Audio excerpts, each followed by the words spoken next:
think we can start. Marilia, just say okay, please. We are live. Okay. Good morning from Rio de Janeiro. It's good morning. Up there in Tübingen, it's good afternoon. I'm very pleased to welcome you, everybody, to this webinar, which is organized within the framework of a CAPES funded project entitled Foreign Policy, Regionalism, and International Cooperation. And today we are very happy to welcome Dr. Franz from Lucke. He's a research associate of the Globus project in the Institute of Political Science at University of Tübingen. Franz studied political science. He had a major on international relations and a minor on cultural anthropology at the University of Hamburg. And he concluded his PhD in October 2018 at the University of Tübingen. And since then, he has been doing research on climate issues with a focus on country case studies, particularly the US, Germany, and Mexico. We can cite some of his latest publications, such as in 2018, an article published in the Journal of International Relations and Development, entitled Linking Climate Change and Security in Mexico, Explorations into an Attempted Securitization in the Global South. And the book that he's going to present and discuss with us today, published in 2016 by Routledge, written with Thomas Dees and Zehra Wellman. I don't know if I pronounce Zehra's name correctly, entitled The Securitization of Climate Change, Actors, Processes, and Consequences. And this is the main subject matter of today's talk and what we're going to discuss later on. Franz will make a presentation of around 45 minutes, and after his presentation, we'll have the opportunity for some questions and answers so that everybody can also participate. Thank you so much, Franz, for joining us today. Hey, yeah, thanks a lot, Carlos, for inviting me. And it's great that you actually have our book. So I know someone is at least reading it. So that's always great to know. I'm going to talk about this securitization of climate change and actors, processes, and consequences. And I have a PowerPoint presentation, and I hope everyone can see that right now. So, well, this in my talk, I will give a short introduction into the theme of securitizing climate change, and I will talk a little bit about the research questions of our book, of the project, and the main argument, and so on, and also some theory. And then I will mostly talk about two of the case studies, the United States and Germany, and a little bit on Mexico and Turkey as well, but we won't have time for 4 case studies, so it will be more detailedly on 2 of them. And then I also give some concluding thoughts, which we derived from the book. Well, the book and the whole project was about the securitization of climate change, and I will talk a little bit about what we meant by that. On the first hand, the starting point of the book was what we called the climate change securitization paradox, and this kind of comes from the issue that we have seen, and from at least from the mid-2000s on, a lot of securitizing moves linked to climate change. So climate change really has been constructed as a security issue, for instance, by climate activists, NGOs, but also by government actors, international institutions, and often also in relation to national security debates. And here are some examples. Global warming is an emergency, as it is the most urgent issue that is facing us as a species at the moment. It is an occurrence requiring immediate action, or climate change conditions and reduces economic growth and social progress, multiplies and magnifies territorial vulnerability, and exacerbates environmental degradation, and thus constitutes a human security problem. So this is from a United Nations Security Council debate. Or another quote here: projected climate change impacts inside the borders of the United States, will challenge key elements of our national power and encumber our homeland security. Of particular concern are climate impacts to our military infrastructure, economic and social support systems. So you see that political actors, from activists to governments and so on, have really constructed climate change as a security issue, and they have done it very differently. So focusing on human security or on climate activism, as Fridays for Future has done, or on national security, as many quotes from the US debate show. On the other hand, we only rarely see any extraordinary measures to tackle the threat of climate change, so which we would expect according to the original approach to securitization, the Copenhagen school. So if anyone is not familiar with securitization, I will just explain it very quickly here. So the Copenhagen School of Securitization says that there will be securitization kind of involves a securitizing actor, which issues a security speech act, which constructs a threat to a referent object. So for example, the US saying China is a threat to our national security. And then an audience has to accept this speech act. This audience can be a parliament or the general public, it's not really defined. And if the audience accepts this speech act, then there is a basis for extraordinary measures to counter this threat. And this can be, well, for example, well, preparing for war or preparing the military or even bypassing parliamentary procedures and so on. So all kinds of different extraordinary measures. However, if the audience rejects the speech act, then there are no measures.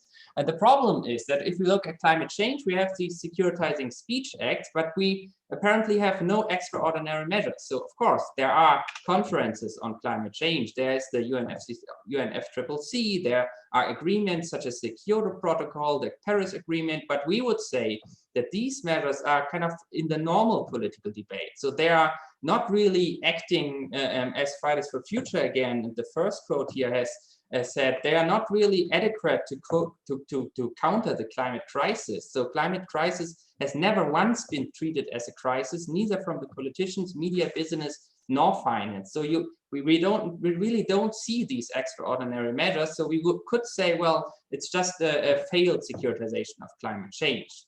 However, in the project, we said, well, this is also really not the case, because we have seen a lot of securitization, we have seen a lot of climate security speech acts, and we would say that they had political consequences, just not extraordinary measures, but other political consequences. And we said, well, we have to open up the approach to securitization, the Copenhagen School, and allowed for multiple different forms of securitization involving multiple different forms of political consequences or policies that come from these speech acts. So this was kind of our take on how to research the securitization of climate change, even though there are no extraordinary measures here. And as we will see in the case studies, there are a lot of measures, and we think that the securitization has been very impactful, actually, but the impacts are different than what one would expect from the Copenhagen School of Securitization here. So the research questions of our project were mainly, how can we exactly identify different forms of securitizing climate change, so different climate security discourses? Who are the actors articulating a specific form of securitizing climate change, and why do they pursue a specific form? How and under what conditions do these different representations translate into policies, and what does the case of climate change also tell us about the role that securitization plays in politicization? Kind of these are the underlying research questions. Now, just to give you a little bit of a background, a theoretical background, the main approach of our project here was, as I said, that we would allow for different climate security discourses. And we have constructed this table here, or this kind of matrix of 6 different climate security discourses. And they consist basically of 3 different referent objects, which you see on the left side: territorial, individual, and planetary. And these referent objects are kind of very present in the literature on climate security. So territorial is about states and regions and so on. Individuals is about, well, of course, people that are affected by climate change. You could also link that to human security. And then we have the planetary level, which is also overlapping with ecological security and so on. So the ecosystem as such is threatened by climate change. So these are three different referent objects, but we have also said that there are also different types of threats which are used in climate security debates, and one is danger and one is risk. So two different dimensions, which we could also call as threatification and riskification. And if you put that together, three referent object levels and two dimensions of threat construction, then you get these six different climate security discourses. Territorial danger, for example, would securitize climate change as increasing violent conflicts and directly threatening state or national security. Individual danger would be climate change as threatening daily food and water supplies, so the human security. And planetary danger would focus really on ecosystems, the extinction of species, and so on. And of course, you have all these discourses also in the risk dimension, where climate change is not securitized, well, in reference to a very definitive threat, but rather to a more uncertain long-term risk construction. And you see the speech examples in the table here, and I won't gonna read them out loud.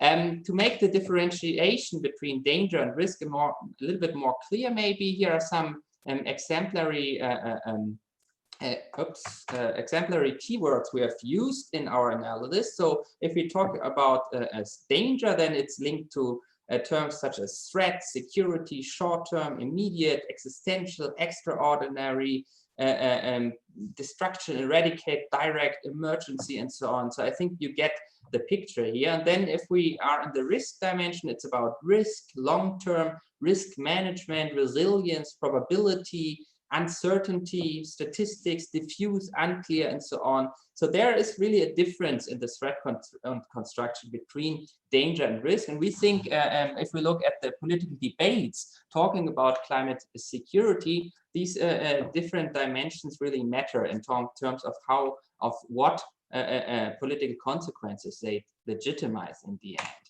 end. Last slide on theory. Here you see our theoretical framework in its totality. And we have drawn three different circles here, or three different poles of triangles. So politics, danger, and risk. And we would say that there is not only one form of securitization moving from politics to danger, but there's also a second form of securitization moving from politics to risk. So we think there are two different forms of securitization, which we call stratification and riskification. And depending on whether political actors use very short-term, immediate threat construction, then they move the debate towards the danger pole, or if they use rather uncertain long-term risk construction, they move the debate towards the risk pole here. And then you also see in this graphic that we put in a threshold here, and this would be kind of the threshold between an open political debate and a securitized political debate, in which kind of it's very difficult to argue against taking immediate countermeasures against the danger or the risk here. So this is kind of what the Copenhagen School would classify as successful securitization. However, we would in this project also say that this threshold is a rather tentative one. So it's not a hard border, but there's a continuum between politics and danger, between politics and risk, and also a continuum between risk and danger. So political debates can kind of oscillate between these different circles, and there's never a clear-cut threshold, but it's just for theoretical reasons that we have drawn this threshold. And of course, we would also say that securitization is not always a bad thing. The Copenhagen School of Securitization would say, well, securitization depoliticizes. It kind of takes issues out of the normal political debate and can legitimize emergency measures, can bypass parliamentary procedures, and so on. So it's normatively dangerous. And we would say this doesn't have to be the case. So securitization can also, to some extent, kind of get things politicized, to bring issues onto the agenda. So if we're talking about climate change as a security issue, can be very helpful to kind of get climate change onto the agenda, to talk about as a real danger as it is.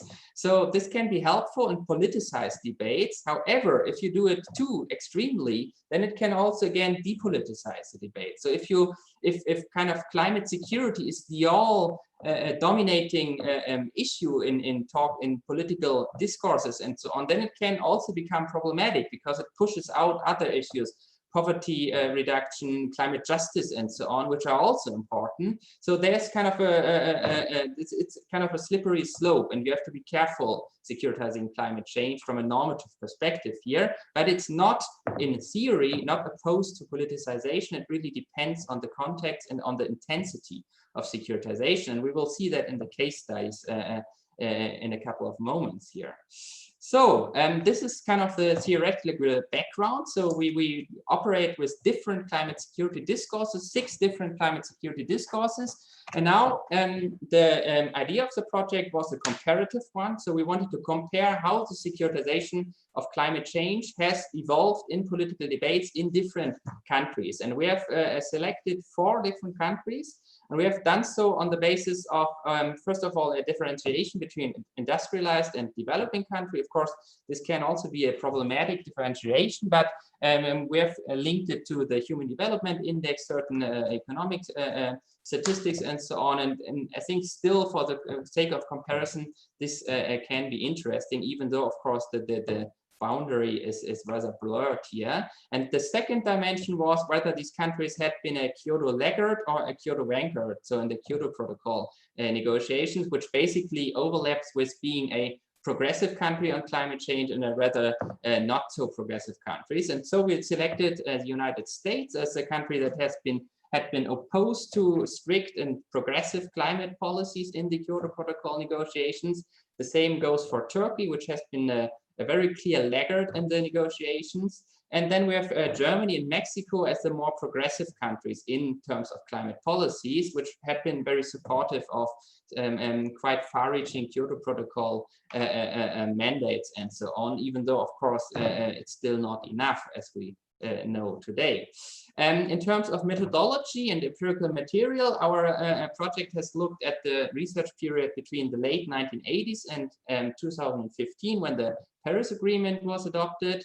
And the idea was to do a comparative discourse analysis of NGO and governmental reports and policies in all of these countries, and also to look at parliamentary debates to reconstruct how dominant discourses in the end really translated into political consequences, into policy and so on. So we really wanted to find out whether there had been political consequences and not just talk about climate security. We also did expert interviews in all of these countries, and here the main aim was basically to get background information on the most important actors in the countries, and also to learn what their motivation for talking about climate security had been. So, and we will see how that differs in these different countries. And also, last but not least, we did a network citation analysis to find out how different actors interacted, how they cited each other, and to kind of reconstruct the importance of different actors in these countries here. So, the research questions for the case studies were: what are the dominant securitizations or climate security discourses in these countries? Which actors played a role in securitizing climate change? What was the impact of the securitization? Did it lead to new policies, practices, and so on? And also, what preconditions were present in each country that made possible the prevalent securitization or the absence of it? And as we will see later, these preconditions are also quite important in terms of whether there is a securitization at all of climate change. Okay, so let's start with the United States here. So in the United States case, we can basically distinguish 2 phases of the securitization of climate change. So for a first phase in the 1990s, which was a lot about environmental security in general. So it was not only about climate security, but still climate change played a role in the 1990s. And then a very focused securitization of climate change in the 2010s. So the peak, I would say, was between 2006 and 2011, maybe. Here, climate change was really intensely securitized by a number of actors. And what we also can say in general about the US case is that the danger dimension and the territorial level were much more important in the debate, and the risk level, risk dimension was less important in the debates. I think this has changed a little bit in the last couple of years, but still, when we did the study, and especially around the peak of the debate in 2007 and so on, the danger dimension was much more important. And then also the prevailing discourse in the United States really was climate change as a direct, immediate threat to US national security. And the referent object, so here was the US, the kind of the country US, and also its military and so on. The threat was mostly violent conflicts linked to climate change, also terrorism, instability, especially in the global south, which would lead to migration, which would in the end endanger US soil, would endanger US citizens, especially endanger the US military. So this was really a national security focused debate here. If we look at examples, as I said, the territorial danger discourse was the most prevalent in these debates. And the first example is from a report by the CNA from 2007, which was one of the most influential reports on climate security at that time. Climate change poses a serious threat to America's national security and exacerbates already unstable regions and countries, which in turn could lead to violent conflict and terrorism. Here you see really this link to hard security issues, to America's national security, also to the military dimension. So it's about violent conflict, terrorism even, and so on. Another example from the think tank CSIS. We already live in an age of consequences, one that will be increasingly be defined by the intersection of climate change and the security of nations. So again, you see the reference to the territorial level here, and also the direct threat construction. So it's really about the security of nations. So this kind of connotates to war of nations and so on. So there is a clear focus on the danger dimension here.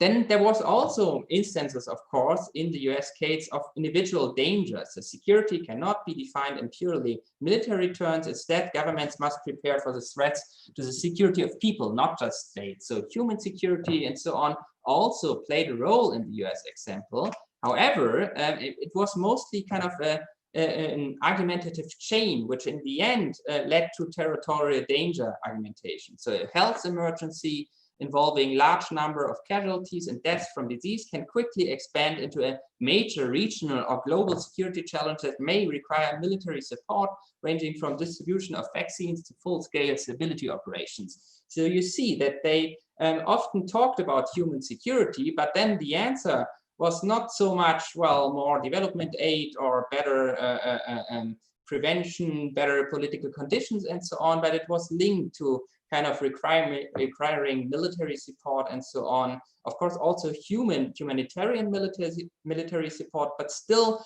the link was to the territorial danger discourse here, and the kind of the prevalent argumentation was linked to US national security and military and so on.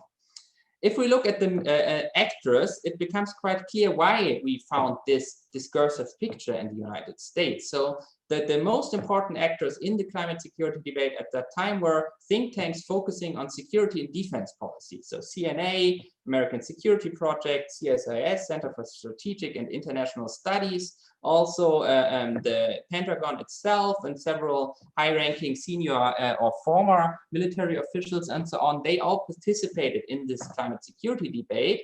And so some individuals were also quite influential. So one good example is Sherry Goodman, who was head of the CNA think tank at the time we did the research, but she used to be the former Deputy Undersecretary of Defense Environmental Security from 1993 to 2001. So she had very good connections to militaries and politicians. So so she still was in these circles, and her aim of many of these think tanks really was to some extent, of course, also to popularize climate change. So they wanted to, in the years under George W. Bush, climate change and so on was not very hot topic in the United States. So it was not very something you wanted to talk about, especially if you were more on the conservative end. So it was a problematic issue, and they wanted to bring climate change onto the agenda again. So this was some motivation. So they wanted to improve climate policy to some extent. But another goal was really to improve security policy. So they wanted to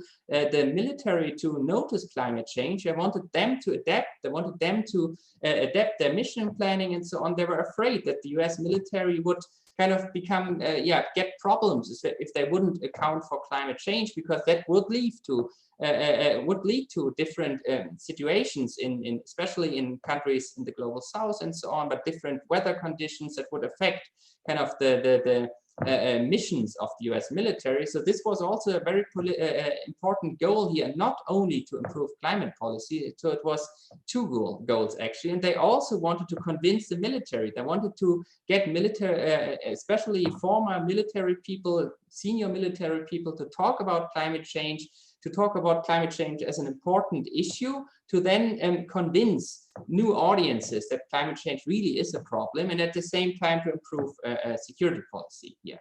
This also explains why there were almost no environmental NGOs and climate scientists which played a big role in this particular climate security debate at that time in the US. So of course there was Al Gore. We all know this movie of him, but he was not that influential in these debates anymore at that time. And Greenpeace, WWF, and so on, we talked to these people, and they would have liked to participate in these debates, because of course climate change to some extent is a security issue also in terms of ecology and so on. But the whole framing of climate change as a national security issue prevented them from participating, because they had not a lot of expertise on national security issues. They had not a lot of expertise in defense issues. So they really couldn't contribute a lot to this particular debate, and they would have heard the argument of convincing conservative audiences actually, because they would have been perceived as left-wing tree hugger people and so on. So there was no place for these environmental actors in the climate security debate, in this particular kind of climate security debate. This is just an overview of this network citation analysis we did. You see the bigger dots are the ones that have been cited a lot. So of course there are some climate organizations, the IPCC, also the UN and so on, but also you see these very big dots of the DoD, the Department of Defense, the Army, Joint Chiefs of Staff, US Navy, and so on.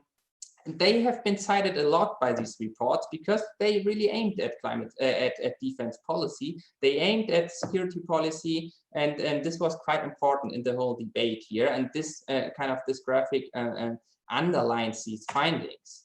So what about legitimized policies and practices in the US example? First of all, the securitization in this form led to a politicization of climate change. So climate change became more important again. Politicians talked about it. There were a lot of attempts for legislation in Congress, especially around 2010. So a lot of talk about new climate laws and so on, which were often framed as climate security laws.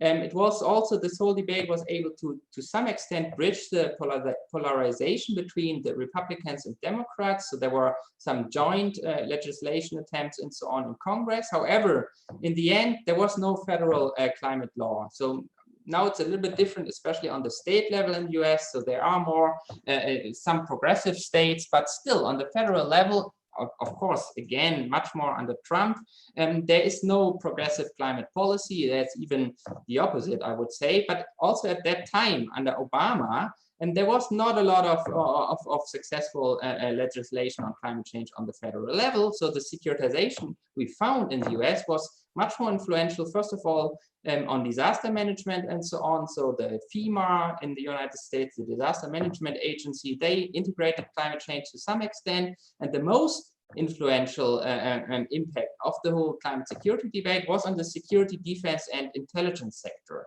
Others have called this climatization of the defense sector. So the linking climate change to national security really led to, for example, the Navy to establish a task force on climate change in the Arctic. They adopted a lot of climate roadmaps. Then the quadrennial defense reviews of 2010, 2014, they discussed climate change as an important security issue, national security, defense, military strategies. Also, they all talked about climate change now. And of course, also the DoD included climate security in several planning schemes.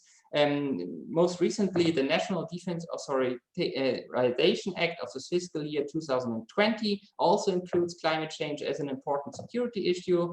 Then the intelligence sector, a lot of intelligence assessment, threat assessments, they included now climate change as a security issue. There even was a CIA center for climate change and national security for some time. It was closed down then, but still, so there was a lot of impact actually on the defense and security and intelligence sector, which is not so surprising given this very national security focused discourse in the United States. And just to give you a recent example, now, as I said, under Trump, the whole climate policy in the US is much more problematic again. So he's kind of actively trying to dismantle US climate policy. And now this function of the military and kind of the national security establishment to bring climate change again onto the agenda becomes more important again. In 2019, there was a letter of 58 senior military and national security leaders urging Trump to stop disputing and undermine military and intelligence judgments on the threat posed by climate change.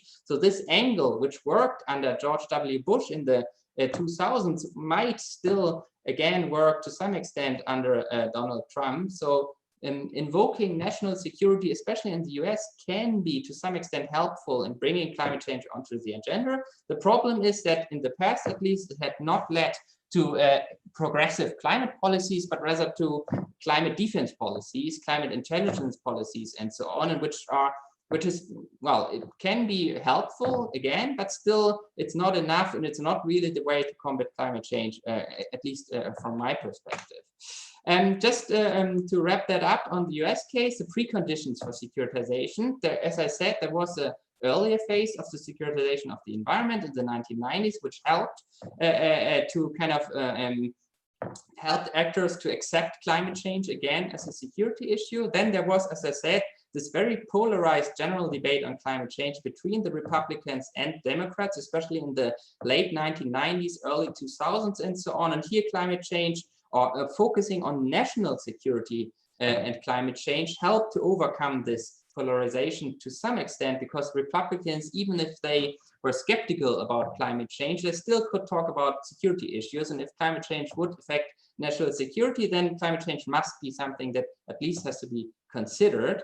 Also important was the specific actor constellation in the US, so the strong influence of these defense policy focused think tanks, which have quite a lot of influence in the US. And often they have personnel which used to be working in the government or in the military and then switch to these think tanks and back again. So there's a lot of networks going on between the military and these think tanks, and they were quite influential and still are. And last but not least, the whole central role, or the very important role of the discourse of national security in general in the US, which is quite an important topic, helped, of course, to make this framing of climate change, this climate security discourse focusing also on national security, much more influential than other framings would have done.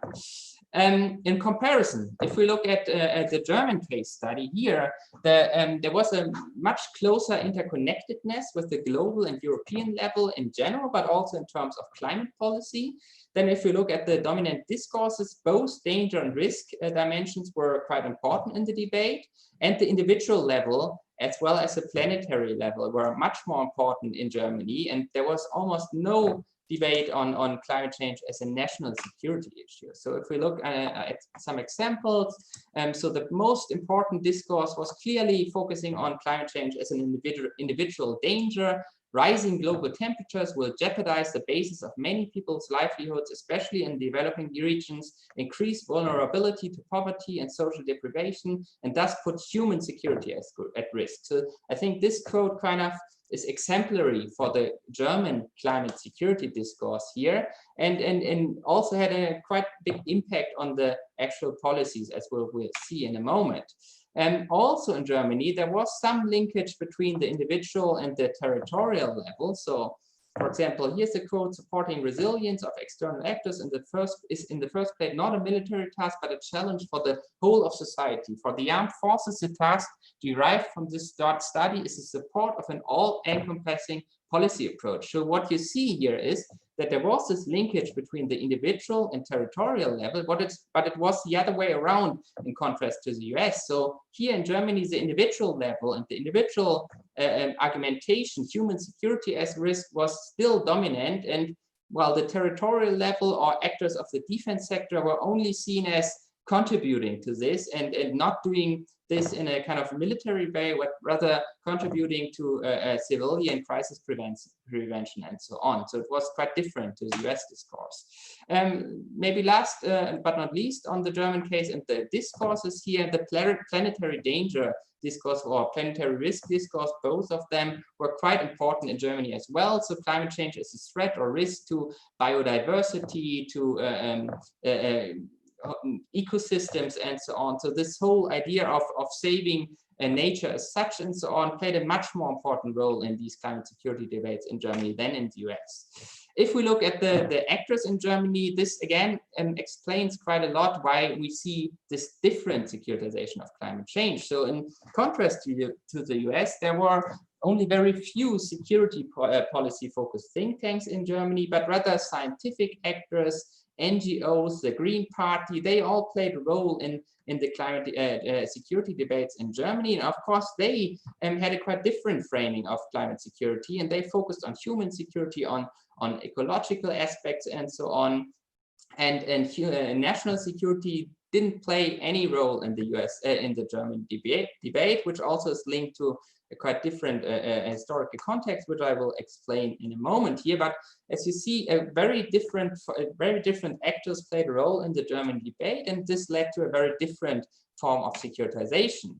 You can also see that in the network citation analysis. So here you see very big dots: the EU, the OECD, the World Bank, the UN, IPCC, then the WBGU, which is kind of an environmental consultant or governmental advisory board in the German debate, which played a huge role in the whole climate security debate. And then you see almost no military actors here. So you see the Bundeswehr on the top, which is quite a small dot, which are the German armed forces. They played some role, but a much less important role than the Department of Defense and the Army in the United States. So you see a quite different actor constellation in the German case here, which also led to quite different policies and practices in the end. So similar to the United States, we saw a politicization of the climate debate in Germany in the course of the climate security debate. So there were several influential debates in parliament linked to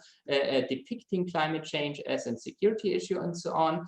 But the influence in the end on policies was not on defense policy, but really on climate and energy policy. So the climate security debate played a huge role in the adoption of some laws in the German context. There was an eco-tax introduced in the 1990s, and renewable energy law, a German climate protection program, and so on. So all these things were often legitimized by calling climate change a security issue, by discussing climate change as a threat that would kind of undermine the whole living conditions, the whole ecosystems of the planet and so on, which had to be countered by climate policy in the end. Another important finding was that there was a lot of going on in the development policy sector. So the German Development Agency, the German Development Ministry, and so on, they all incorporated climate security as an important issue, especially focused on human security issues. So they really wanted to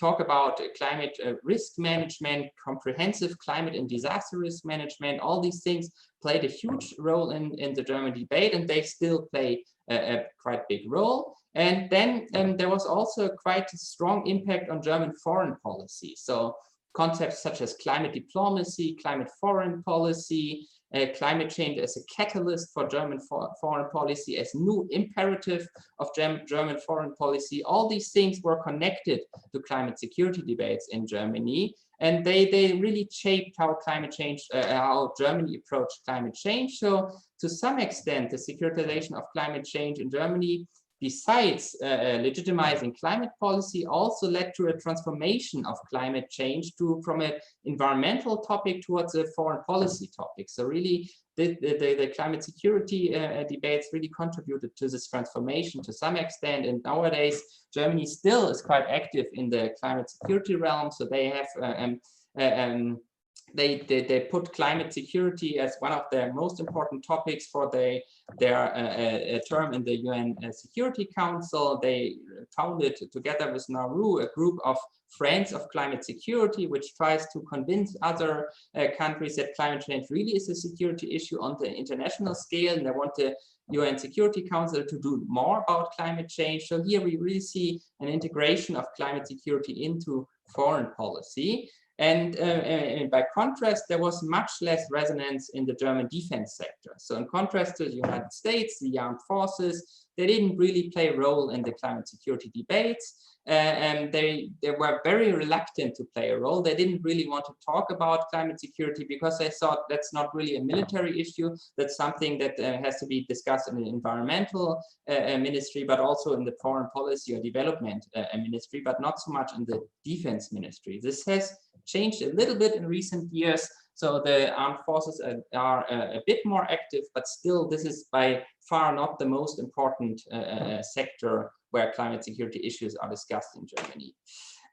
If we look at the preconditions for securitization in Germany, we see that there have been for some time very close linkages between climate science and governmental actors. So there are a lot of research institutions which are partly government owned and which do a lot of research on climate change. So as I said, this WBGU, this advisory council of the government on environmental issues played a big role, but also other research institutions such as the Potsdam Institute for Climate Impact Research.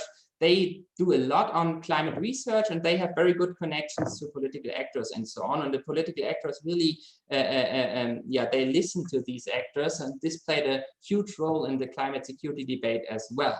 Another one precondition is the kind of deep-rooted environmental consciousness in Germany. So the Green Party already was established in the 1980s and plays a quite important role in political debates, and had even been in government in the late in the 2000s, together with the left-wing SPD party. So they play a quite big role in the German political debate, and of course you can see the difference to the US, where the Green Party is only a very marginal party here. So the interest for climate and environmental issues in the whole political debate, but also with the general public, was much more open in Germany from the beginning. So securitizing climate change as a planetary danger, or as something that really is an ecological issue, ecological security and so on, was much easier in Germany actually to get a big response. And it would have been much more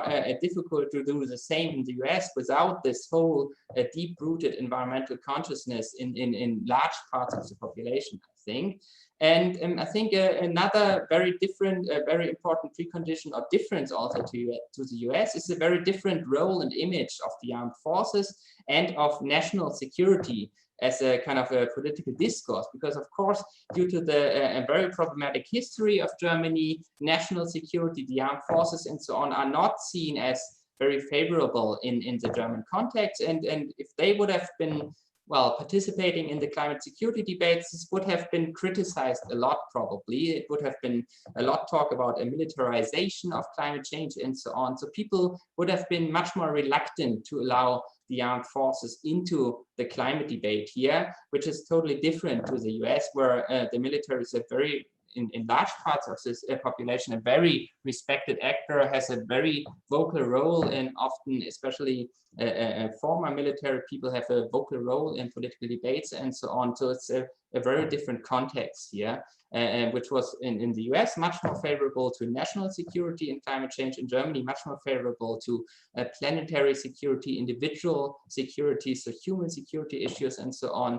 Germany often kind of has tried at least to transport this this role, this image as someone as a country that kind of would try to fight for justice and so on, which of course is not always true, but this is kind of a political image which has quite an influence in the German political debate, which is why in development aid issues and so on also played a huge role in the climate security debates. As I said, I won't have time to go in very much detail concerning Mexico and Turkey. So just a very quick overview coming to an end. So in Mexico, we saw a less intense securitization than in the US and Germany, which also began later, so only in the 2000s. So there was no first phase of securitization. Predominantly, we saw individual and planetary risk articulation. So the risk for poor Mexicans was kind of the prevailing argumentation in the climate security debates in Mexico. And the less intense securitization, we would say, was due to a lack of strong domestic securitizing actors. So Mexican NGOs and so on, they were not very keen on securitizing climate change. They rather talked about climate change as a justice issue, as something, an ecological issue, also an economic issue, but the security framing did not really play a role. And the only ones that were really actively securitizing climate change were actors from the outside. So RUSI, a British think tank, also the British embassy in Mexico City played a huge role in the climate security debates in Mexico. They really tried to popularize this climate security framing in Mexico, but eventually failed to do that because well, Mexican authorities saw this as quite problematic. Someone from the outside coming to Mexico and telling them that they should consider climate change as a security issue, of course, is quite problematic, and they felt that this would infringe on Mexican security policy and so on. So if we look at the policies and preconditions in Mexico, the climate security debate led to some politicization. So it contributed to putting climate change onto the political agenda. But in general, climate change was rather politicized without securitization. So often, especially President Calderon in the 2000s and so on, he often politicized climate change as an environmental justice issue, also as an economic opportunity, green economy and so on, played a big role in the debates. So this whole debate unfolded without a lot of securitization in Mexico, and Mexico became an important, climate change became an important issue in Mexico without referring a lot to security arguments. And we would say that this also was due to that other hard security issues, so the drug war, crime, violence, and so on, they dominated the security agenda in Mexico, and there was not a lot of space for climate change going into that here, as opposed to, for example, Germany, where these things were less important and climate change seemed to be a much bigger security issue here. So this kind of, to some extent, explains why in Mexico there was not a huge impact on Mexican defense or security policy. These things happened to some extent, but it was less important. And the biggest impact in terms of policies, I would say, was on climate policy. So there is a Mexican general law on climate change, which to some extent had been legitimized by climate security arguments, but also, as I said, by climate justice arguments, by economic arguments, and so on, also by a strategy of Calderon at that time to position Mexico as a leader on climate change on the international stage. So these things were much more important, and the climate security framing played a role, but only, I think, as a kind of some extension to this. It was not the driving factor behind Mexico's climate policy here. So it was kind of politicization trumps securitization in Mexico, I would say, even though securitization played some role. If we look at Turkey, we can only say that this was a case of a failed securitization of climate change. So there were only very few securitizing moves, largely on the territorial individual danger level. It was similar to Mexico, almost no Turkish NGOs, Turkish actors that securitized climate change. It was largely transnational actors, so the UK, or national actors, so the United Kingdom as well, but then also the German Böll Foundation, the Mercator Foundations. They tried to some extent to securitize climate change in Turkey, but they didn't really get any traction in the Turkish debate.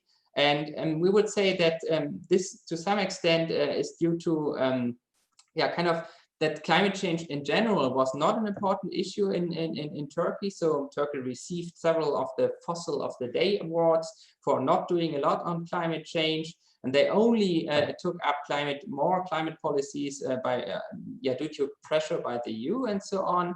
Then we would say that there is a quite weak civil society in Turkey. So there were no strong domestic securitizing actors. And often also the Turkish political debates were quite skeptical towards Western discourses on climate change or climate security. So again, a little bit similar to Mexico here, but dissimilar to Mexico, again, climate change did not play a role at all, and there were no political actors politicizing climate change as a justice issue or something like that, and also not as a security issue. And then another factor, there were quite important counter securitizations in Turkey. So there was a lot of talk about energy security, so that energy security is much more important than climate security. So this again prevented a more widespread securitization of climate change. So in the end, energy security and economic growth, they trumped all other concerns in Turkey, at least at that time. So here we really saw a failed securitization, and yeah, I think this is quite interesting also in terms of the comparisons in the book. So to come to an end, just to conclude, so we would say that there has been a securitization of climate change in 3 cases. So in the US, Germany, and partly also in Mexico, but not in Turkey. And these securitizations took place very differently and not always with the same intensity. And we would say that the widespread and successful securitization in the US and Germany, we have a moderately successful securitization in Mexico with a parallel politicization, as I said, a failed securitization in Turkey and in general, these different forms of securitization had very different political consequences. And we explain this by, first of all, the different discourses. So the intensity of these discourses varied across these countries, and we had very different discourses, which, as the 2 case studies have shown, I think, led to very different policies and very different impact on different policy fields. So if we talk about, if actors talk a lot about national security dangers of climate change, then our study has, I think, shown that this will have a lot of impact on defense security policy and might not have a lot of impact on climate policy in the end. As when you look at Germany, if we have a lot of ecological security or human security arguments in the climate security debates, then this can have an impact on climate policy. What we also found in this study is that the actors are quite important, actually. So you need strong domestic actors, which we have called discursive entrepreneurs, actually, that can really push these debates in these countries. And without these discursive entrepreneurs, there won't be a widespread securitization, as the cases of Mexico and Turkey have shown. And these discursive entrepreneurs can be organizations, they can be NGOs, think tanks, and so on, but they can also be individuals to some extent that are well connected between political actors and so on, as Sherry Goodman, the woman in the United States, which really had a connection to the military and so on, therefore was quite influential by herself here.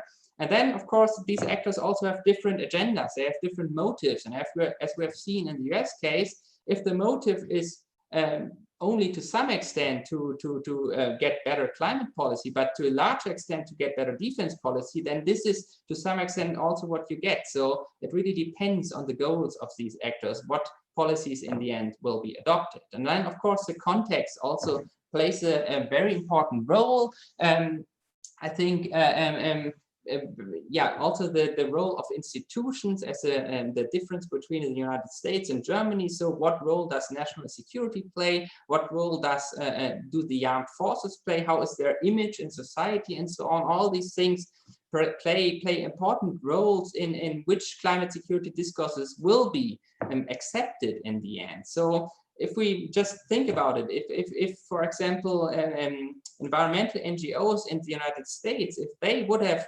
securitized climate change a lot, this would probably not have worked, because they wouldn't have securitized it along national security, but rather about ecological security and so on, and this wouldn't have resonated as well in the US context, I think. And the same goes for Germany, where national security securitizations of climate change would not have resonated well in the debate because there is a kind of reserved attitude towards the military and national security and so on. Maybe to conclude, then we also try to think normatively about securitization, and we would say that securitization in the case of climate change is a double-edged sword. So first of all, it can lead to politicization and agenda setting, and it has done so in all of these countries, I think, to some extent. Maybe in Turkey not so much because it failed, but especially in the US and Germany, it really helped to politicize climate change. It helped to set it on the agenda.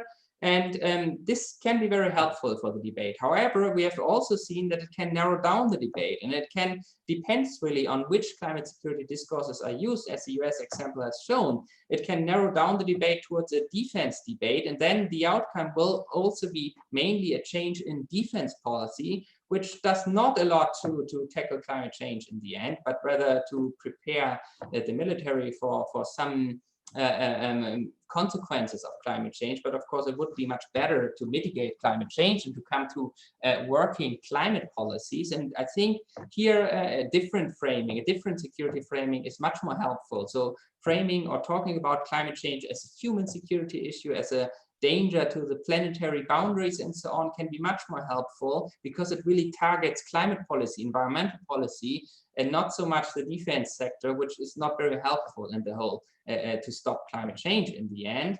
However, of course, you also have to look at the context. And as I said, in the US context, probably this planetary security, ecological security framing would not have worked as well to politicize climate change, but rather would have been problematic because the conservative circles, Republicans, wouldn't have listened to these actors. So maybe in the US, the national security framing was the only possible framing for climate change, at least at that time, and help to at least kind of open the door for climate policy to some extent. But as we have seen, it has not really worked in terms of legitimizing federal climate policy, although it might have contributed to more successful and progressive climate policies in different states, California, for example, and so on. So it really depends, and it depends on the context. So yeah, thank you very much for listening. Of course, there have been some outcomes of the project. So a book from 2016, but also several articles, and there will also be there will be another book on the securitization of climate change and the governmentalization of security, which is based on my PhD research, which goes into a similar direction, however, a little bit different theoretically. So this will be coming out in fall this year. So thank you very much, and I hope this was interesting, and I hope there will be an interesting debate now, some questions. Thank you very much. Thank you so much, Franz, for your presentation.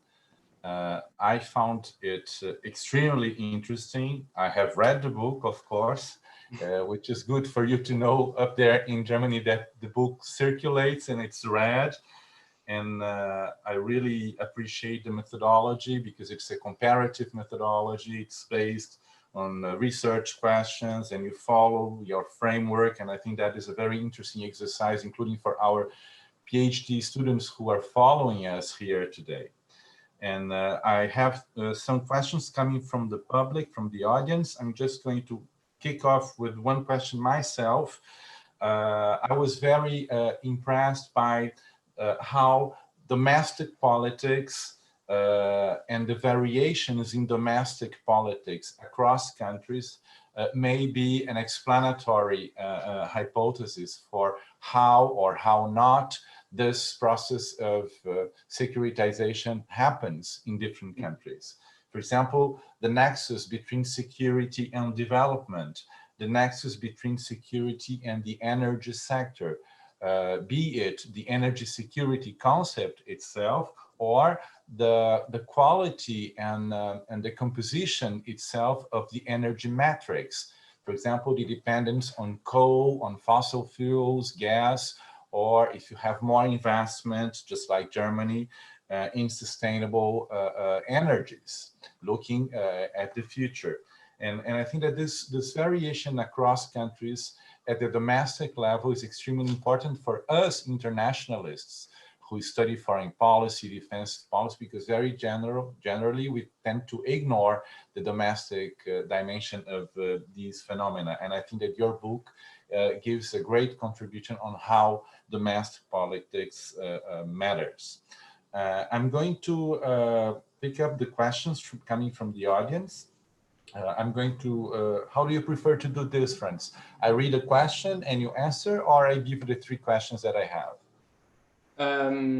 Yeah, maybe just do it once. So I just read a question, I try to answer, and then we go to the next one. I think it's easier in this format, in this online format. Okay. The first question comes from Simone Gomes, Mrs. Simone Gomes, and her question is the following. What is the role of climatic denialism or climate skepticism, particularly in the US, when it comes to the IPCC, to the carbon agreements, etc.?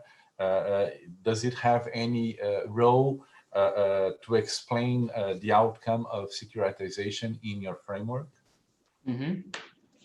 Yeah, I think that's a very good question, because it did play quite a role in the US. So as probably most of you know, that there had been a quite influential climate denier, climate skeptics scene in the US, especially in the 1990s, 2000, and so on.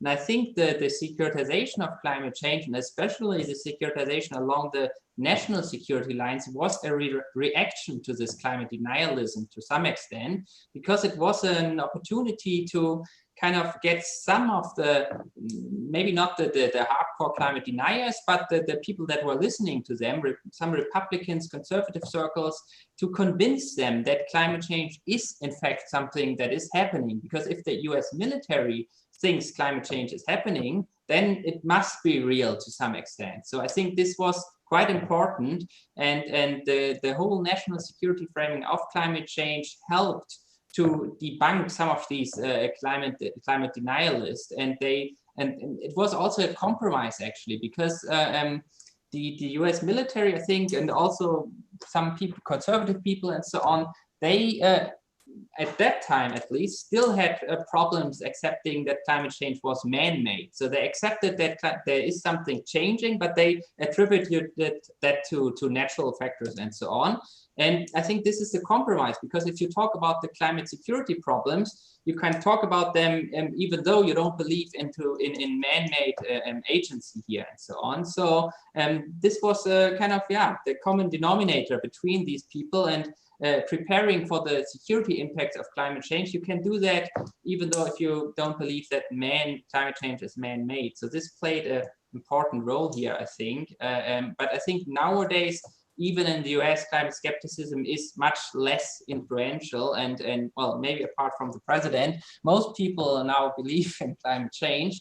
But still, the climate security framing can be helpful to convince conservative circles that it's not just a tree hugger environmental issue, but something real, something a real threat and so on, and something the military talks about. And this can bridge divides, I think. Thanks, Franz. There are many compliments coming from the audience, including one of my colleagues, compliments, Professor Leticia, who teaches resilient foreign policy in our university. And the second question comes from Mrs. Mariana Albuquerque. She says, the risks and danger of both climate change and conflicts affects differently some parts of the population. If we think about gender, race, and class, what are your thoughts on this issue, and how does this influence the concept of securitization?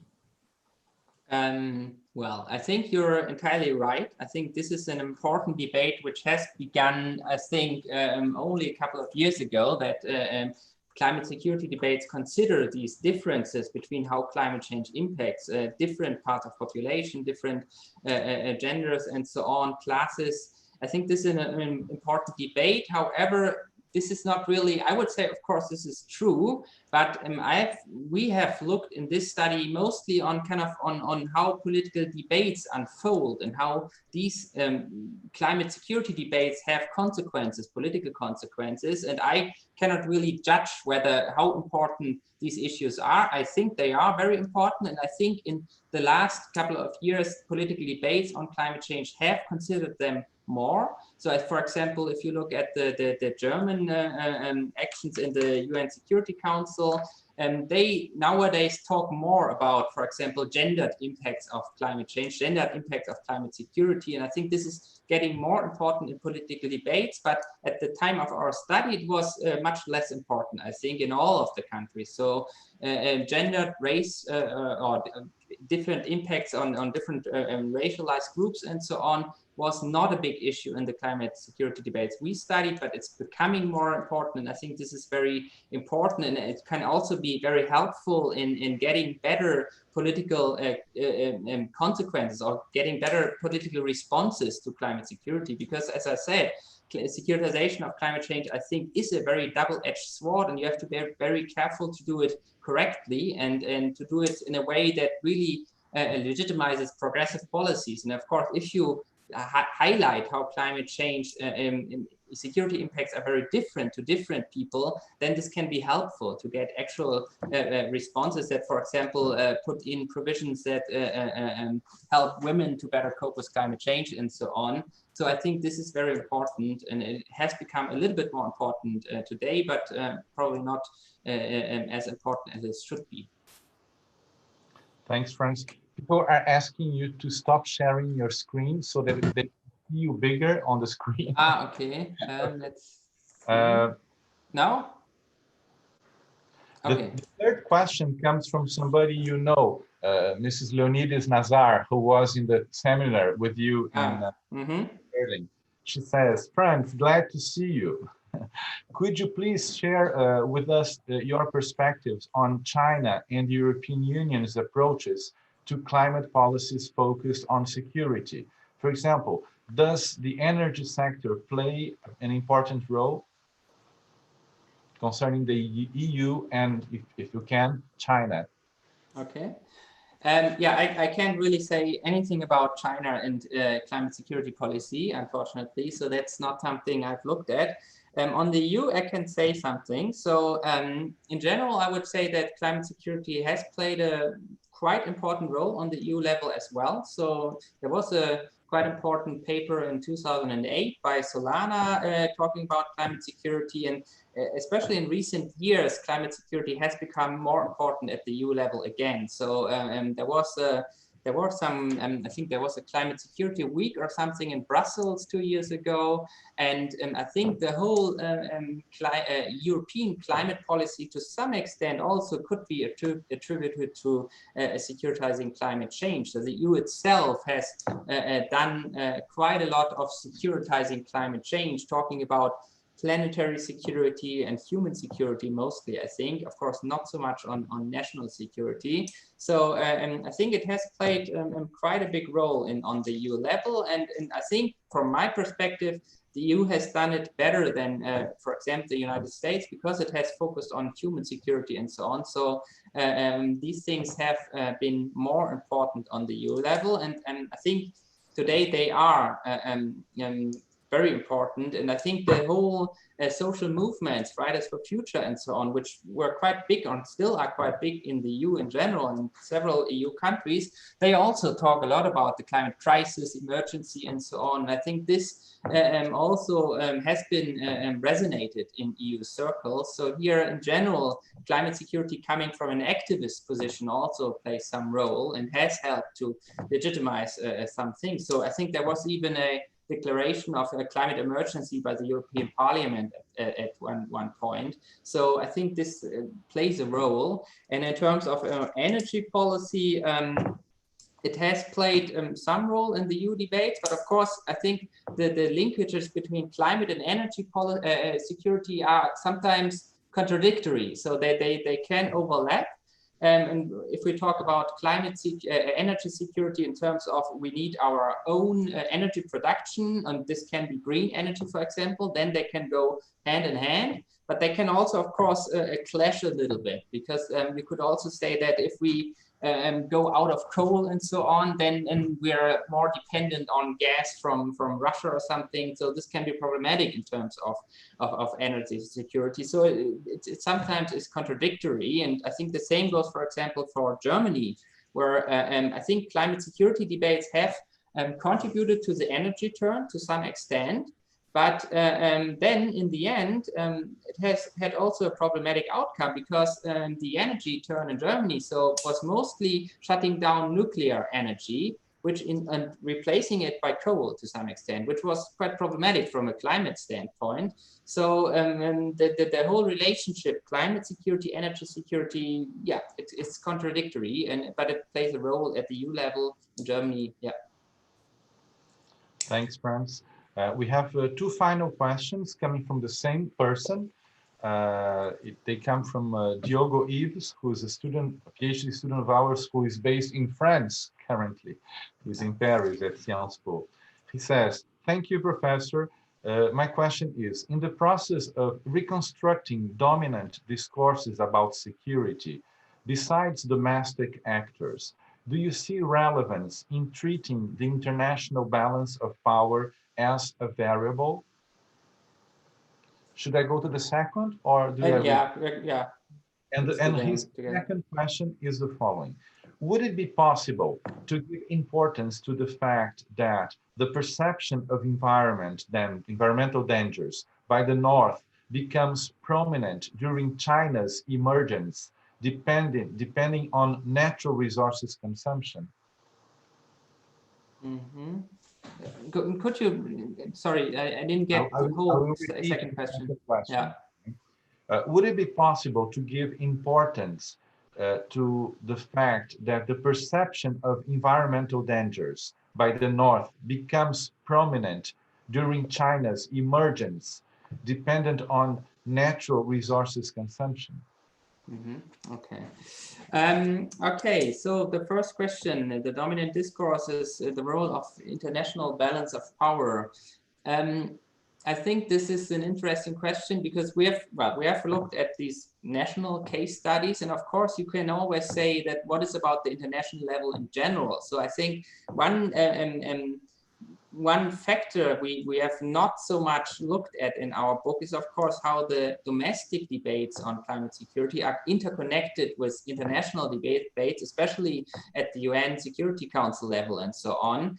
And I would say that the impact of the international level was quite different in the different case studies. So in the US, the international discussion didn't play a big role. So the US was really a very domestic, very national climate security debate, which didn't really look at the UN level or other countries, and it was not, of course, some balance of power arguments played a role, so that climate change could, as this one quote exemplified, lead to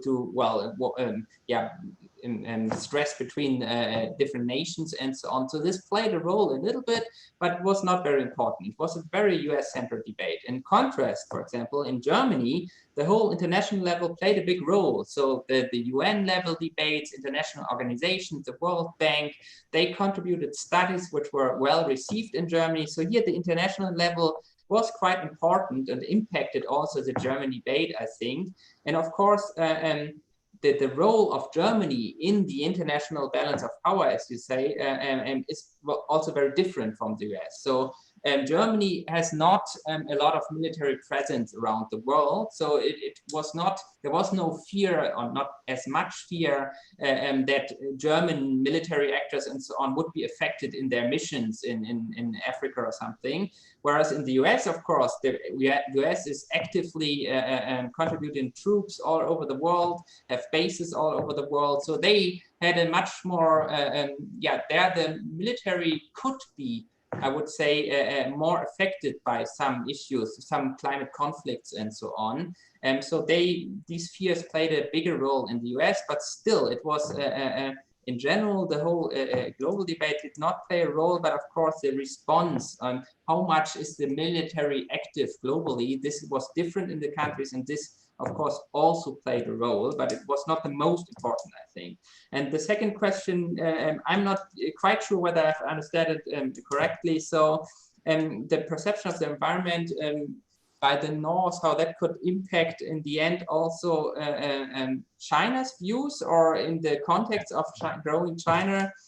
I think this is an interesting question, because China is becoming more and more important in climate policy in general. And well, there will hopefully actually be a special issue where Carlos will also contribute an article on just climate justice, comparing the EU and China.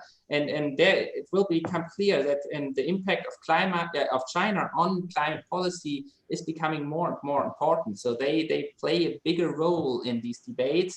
And I'm not really sure about how China's position is on climate security. So I can't really say anything about this here, but I think in general, China's role in climate debates is becoming more important. And I think it's more important than ever to kind of talk with China and to also understand China's motivations for climate policy, for environmental policy, because they're becoming so influential. And of course, there have to be more dialogue. And I'm not sure whether that will be a good thing or a bad thing, because of course, the dominance of the North or the West in climate policy has not led to progressive climate policies in general. So we are still far away from adequate political responses to climate change. So I'm not sure whether China is worse or better. I don't know. So, but it will be important for the future, I think, to have more dialogue and to understand that better. Thank you so much, friends. I have no more questions from the audience. I'd like to just thank you once more on behalf of our university, our institute here in Rio. And hopefully we'll be in dialogue soon on other projects and on other webinars. And one day we will be able, I hope, to invite you to come physically to Rio and to meet people here in Brazil, researchers and students, not only through a webinar. Thank you so much. And it was really nice listening to you and learning from your insights during this research experience that ended up with the publication of the book, right? Yeah, thank you very much for inviting me. It was great talking again about the topic. And of course, I would love to come to Rio, given the circumstances in general. I just hope that the whole COVID crisis will be dealt with all over the world soon, so that we all can meet again, not only online. But it was great, and thanks to the audience for the questions as well. Yeah. So thank you. Thank you, Franz. Bye-bye. Bye.